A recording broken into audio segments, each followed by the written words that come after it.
Yeah, so the main focus of our company is our technology that deploys into these industrial networks to help give people an understanding of what's in the environment, how's it all connected, asset inventory, things like that, but also to help them make better decisions on vulnerabilities, to be able to detect threats and get guided response to be able to actually deal with those threats that they see. So kind of a technology to get them visibility, detection, and response. Outside of the technology, though, one of the things that makes us different is we also have a large services and sort of expert team that go out and respond to a lot of these attacks for instant response, but also do a lot of proactive work like architecture reviews and similar. So whether it's Colonial Pipeline or the Ukraine power grid in 2015, any major industrial attack, we've been there to respond to it. Yeah, so from the technology perspective, two of the big things that are important for us to be able to go into those environments. Number one, understanding all the different industrial protocols and being able to understand those proprietary technologies, those proprietary protocols, to be able to show people what's in those environments. But the thing that really sets us apart is all that expertise of our people codified into the software. So we have built a lot of logic and analytics around what does this stuff mean. So instead of giving somebody 10,000 anomalies a day, give them the couple things they actually need with an understanding of context around it of here is why it matters, here's what you should do about it. That for us is a lot of our intellectual property. Yeah, well, we're actually the largest in the space. We're 500 employees, $1.5 billion company. So we're a startup, but already we're the largest ICS security player out there.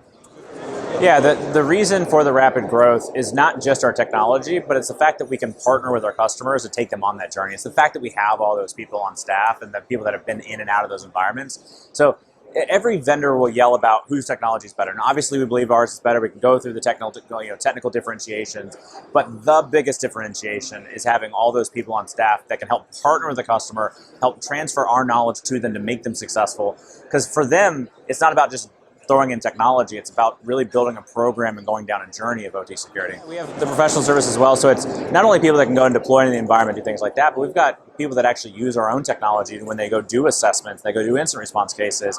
And so our customers can take advantage of those people to help train them and teach them and help them operationalize that investment. And we've even got managed services for our customers that are saying, hey, look, we don't have people to use this. They can use our managed services where we go and use the technology for them. There is no fully automated solution. So the Dragos platform, our technology, helps do a major portion of that automation. So you don't need so many people to look at it. But you're always going to have a human in the loop. This idea that there's going to be AI or whatever just to magically solve everything is utterly crap. So you're always going to want a good combination of technology and people, and we provide both. And if the customer already has people, that's fine. But different people are in different stages of their journey.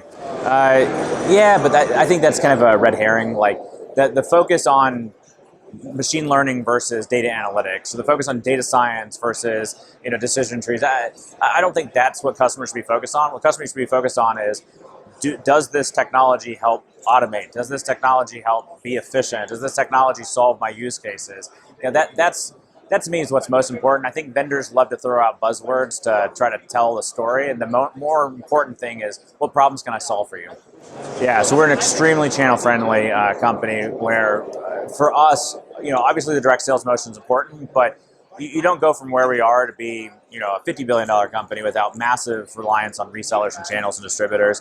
And to us, our point of view is customers have their relationships. And if they don't have something, they can interact directly with us. But if they've already got a really good relationship with another vendor, we don't want to go and add friction to that. And so absolutely use the redistributor of the channel to do that.